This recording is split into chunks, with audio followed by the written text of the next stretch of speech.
No scrawnier man ever lived than me.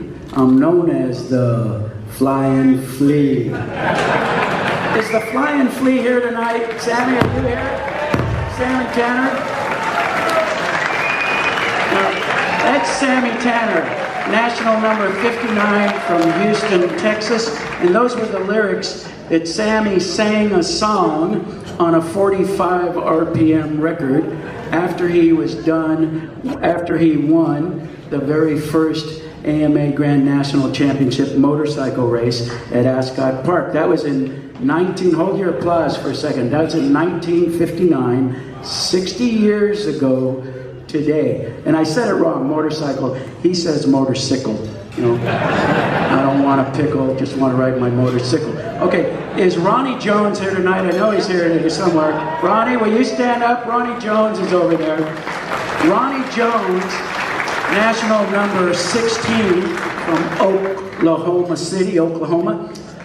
Ronnie Jones won the very last motorcycle AMA Grand National Championship motorcycle race at Ascot Park. Folks, you are looking at the bookends of history of AMA Grand National Championship motorcycle racing held at Ascot Park, and this is historic. Thank you very much, you guys. Let's give them a hand.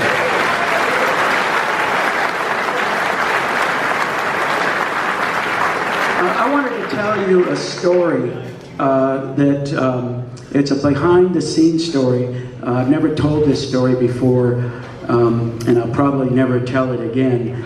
But you know, it's mostly a tribute to the motorcycle racing fans, not the motorcycle racers who are by far the most courageous men in sport, but the motorcycle racing fans, the ones that buy the tickets. They are the life's blood of the sport and a promoter's best friend.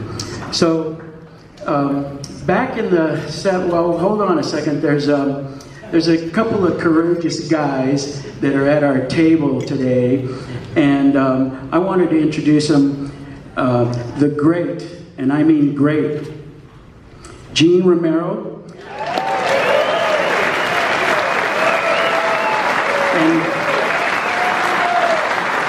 And his sidekick, the one, the only, David Aldana. Well, hold on a second. Hold on. Okay. Yeah. Hold the applause here now. Listen. I mean, when those two guys get, I mean, you know, okay, they deserve applause and everything. They're champs, but I mean, when those two guys get together, I mean, it's, you know, it gets kind of annoying. I mean, you know, it's true. And yeah, they got their funny stories, but they're all inappropriate. Gene, it's inappropriate. And David, don't egg him on so much. I mean, for instance, I'm sitting over at the table, and they're yapping like a couple of old ladies, and you know, I can't get, well, they haven't seen each other in a while, and I can't get a word in, so I kind of lean into the conversation, and I don't know what they're saying. I can't tell what they're saying. I can't tell if they're speaking Spanish or they're speaking Mexican. All I know is I'm going to have to build a wall between them and the rest of the table over there. Build that wall. Now, Gene, now that was inappropriate. So anyway, so back in the mid-70s, we had done a major renovation at Ascot. And one of the things that I wanted to do as an improvement was to change out the beer. And at the time, we were serving Olympia beer. And you know, and in order to change out the beer, I mean, Oli was a sponsor. It was a kind of a pet sponsor of my dad's. And look, I kind of jumped ahead. First, I'd like to say how much I love my two brothers, J.C. Agajanian Jr. and Carrie, the patriarch of our family over there. And Jay was the voice of Ascot. And Carrie owns a motorsports management company that represents guys like Jeff Gordon, Tony Stewart, Casey King, Kyle Busch, Denny Hamlin, and the list goes on. And I'm very proud of both of my brothers, despite all the torture that they put us through when I was a kid. So anyway, and I also would like to acknowledge my lovely wife, Laura. We've been married. Thank you. We've been married for 41 years now. Okay, she just yelled out 45. Okay, we've been married. We've been married for 45 years now, and that's consecutive years, isn't that right? And our two wonderful children, Alexandra and her younger brother Adam, and our 10-year-old little grandson, Tristan Agajanian, is in the house. Hey, Tristan. So anyway, so when we had that Oli beer, was my dad's. It was like a pet sponsor to my dad, because he and his two other buddies all got their Oli sponsorships together. We had that billboard, Oli billboard, going into 3, and Parnelli Jones had the Oli Bronco, and then Evel Knievel had Oli painted on the side of his rocket ship or his rocket bike or whatever he called it at the time. So in order to change out the beer, it was a kind of a personal thing, so I had to choose my words carefully. And so I said, Dad, Oli beer tastes like crap. And I think I sent Don Henry or Jeff Mediato over to Coors, and we made a deal to have Coors as the official beer of Ascot. So now, fast forward to Thursday, 2 days before the big opener at Ascot, big AMA Grand National Saturday night opener, but it's Thursday, and I'm down in the infield, and we're setting up the motocross track for the motocross opener later that night. And one of the guys comes up to me and he says, "Hey Chris, have you ever seen this?" And he had this spray can of aluminum paint, and that stuff was like chrome in a can. And I mean, he sprayed it on one of the poles of the catch fence, and it looked brand new. I mean, it was just shiny and silver.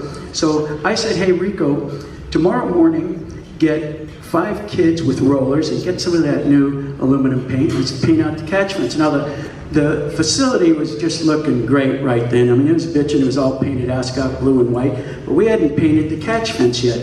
So now it's later on. So we're going to paint out the catch fence. So anyway, so now it's later on. It's Thursday night, and the gates open, and the crowd comes in, and the infield was just full of motocrossers.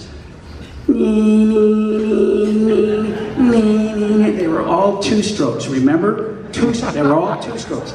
A big cloud of 2-stroke smoke filled the air. No, it didn't, Larry. I mean, I love 2-strokes. Anyway, so the crowd comes in, and the girl goes to pour our very first cup of Coors beer. So she throws the tap, and a beautiful golden stream of Coors comes down. And when it hits the bottom of that cup, poof, foam. I mean, foam everywhere, foam coming out. I mean, it was like making surfboards. So I went over to there's a Coors guy on site, and I said, "Hey, your beer's not pouring, come and fix it." So he goes over and looks at it, and then he goes, "Well, you can't pour Coors into a styrofoam cup." And at the time, we had those big light styrofoam cups. And I just looked at him, and I wanted to punch him in the face, because, like, now you tell me? So anyway, so I look at him, and he says, "You know those wax-coated paper cups, those are good." So the next morning I buy 25 cases, 1,000 in a case, 25 cases of wax-coated paper cups. Now it's Friday night, and the midgets are racing on the quarter mile.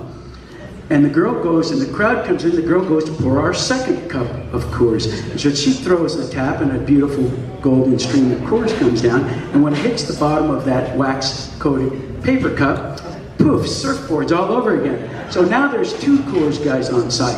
And I grab these guys, and I'm furious. And I say, "Hey, tomorrow night is the biggest night of the year, and that place is going to be full of motorcycle racing fans, and this is a big problem." So I grab these guys, and I take them into the commissary. Now the commissary was right next to the main concession stand. And we're in the commissary, and that's where we had the big walk-in box with all the cakes and all the meat and all that stuff. So we're in the commissary, and the radio goes off. this is Bruce from security, 3458, calling headquarters, come in please. And you know, I just continue going and comes back again. This is Bruce from security, 3458. So Suzanne grabs the radio and she says, hey Chris, you want to take this? Well, Bruce was that, if you remember, Bruce was that tall, skinny, goofy looking security guard. You know, he has his glasses on, and yes, he had a gun, but no, we didn't give him any bullets. And so I grab the radio and I say, okay, go for Chris. This is Bruce from security. Bruce, I know who you are. What do you want? Well, Chris, I'm standing with a couple, and they say that they cannot see the racetrack. Okay, Bruce, what, they forgot their glasses or they're blind? Well, Chris, they bought a program. Okay, Bruce, what is this, a riddle? What's they bought a program? Well, Chris, if they bought a program, they're not blind. Okay, well, just handle it, Bruce. You know, I'm busy, and I put the radio down, and I go back to choking out these two Coors guys, and the landline rings, and Suzanne gets it and says, Chris, it's for you, it's Ted. Well, Ted's up in the announcer's booth. He's the announcer. And Ted, I say, yeah, Ted, Chris, this is Ted. I mean, Ted would even talk like an announcer when he was on a telephone. So, yeah, Chris, this is Ted, and I just wanted to let you know that we're getting a lot of complaints from the customers that are saying that they cannot see the racetrack. What? We're getting a lot of... Okay, so I put the phone down and I say, okay, you guys stay right here. Rico, you come with me. So we walk out of the commissary, we walk across to the grandstands, we sit in the grandstands and look up, and you could not see the racetrack. That newly painted catch fence was so bright and shiny and reflecting those new sports lights that we just put up. It was so bright you couldn't see through it. And I mean, cars would race by and you couldn't even tell what color they were. So I instantly got sick to my stomach and I threw up all over Rico. No, I didn't. I thought, oh great, tomorrow night's the biggest night of the year and we don't have beer and you can't see the racetrack. This is not good. So I thought for a second and I went, okay, Rico, I got it. What color do you paint the catch fence to make it disappear? And he said, I don't know, flat black? And I said, that's close. You painted the color of dirt. So tomorrow, you get those 5 painter kids and get them some of that brown oxide primer and you paint out the catch fence. I'm going to the Coors headquarters first thing in the morning. So the next morning, I walk into the Coors distribution headquarters there in Torrance. And evidently, they were waiting for me because when I walked into the conference room, the president, the vice president, some other suit, and 2 guys with white lab coats were already in there sitting down. And I walk in, I don't even sit down, I just start. And I don't remember exactly what I said, but I do remember what the president said. He said, now, Mr. Agajanian, he talked just like a president. Now, Mr. Agajanian, you don't have to talk to us that way. Now, just settle down, now, settle down. And I said, settle down? Tonight's the biggest night of the year, and that place is going to be packed with motorcycle racing fans. And motorcycle racing fans drink more beer per cap than any other sports fan in the nation. More than baseball, more than basketball, and more than football combined. And if I can't serve them beer tonight, my dad is going to kill me. And if my dad kills me, I'm going to go paint your big double-wide billboard white. Then I'm going up to the announcer's booth and I'm going to tell everyone there why they don't get to drink beer tonight.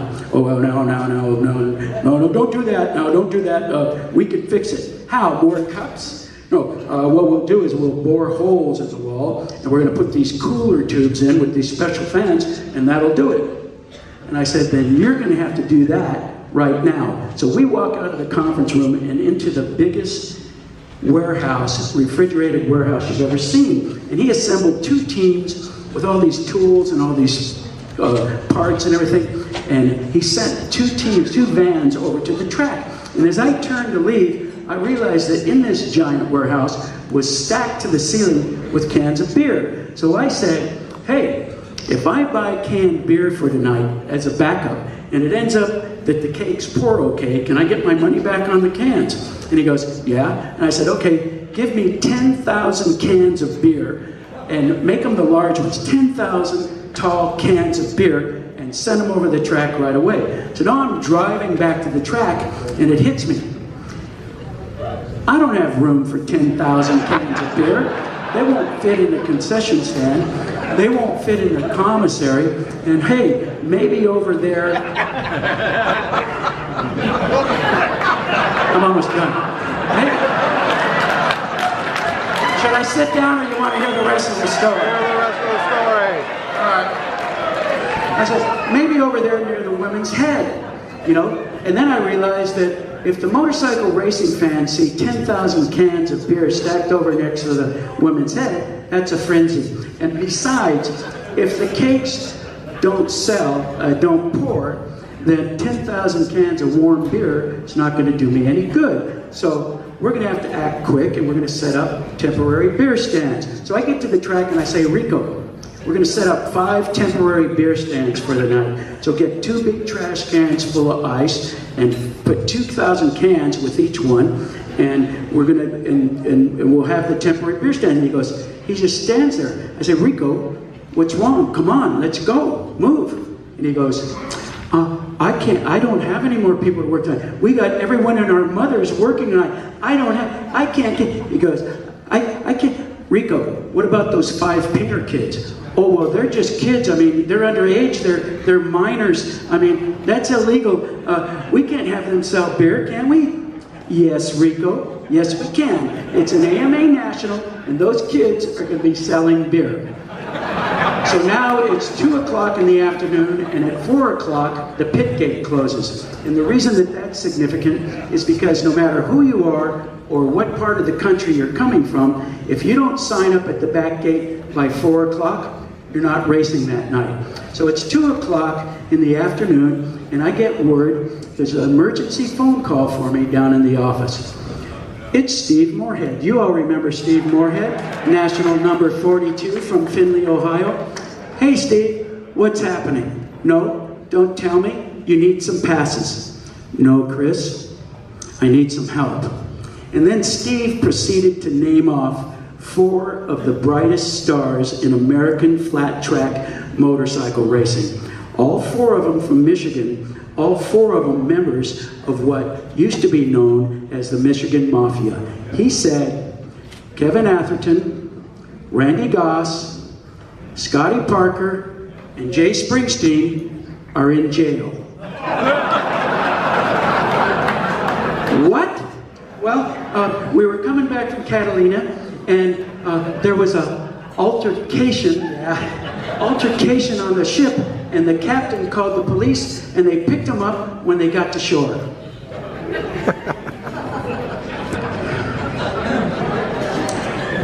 There was a man that lived in Palos Verdes Estates back then, and he was one of the most powerful attorneys around. His name was Laurie Belger, and if you or someone you knew needed the services of Laurie Belger, then someone has been very, very naughty. And back then, I had Laurie Belger on speed dial. Hey Laurie, it's Chris Agajanian. I got 4 guys in jail, and I got to get them to the track by 4 o'clock. Oh, Chris, no, sorry, no can do. I'm sorry, I'm just on my way to Palm Springs, and I can't do it. I'm sorry, Chris. Well then, Laurie, I'm glad I caught you in time.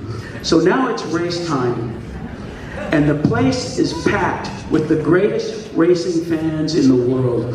And I knew it was going to be a great race that night, because at Ascot, when you looked up at the lights at night and you saw that big halo around those lights, that was the moisture coming in. And when that moisture hit that clay track, that clay became so tacky, so sticky, that it would pull the shoe right off of your foot. So while those courageous men, along with the Michigan Mafia, were out there on that track breaking records and bringing the fans to their feet, the motorcycle racing fans were breaking records of their own.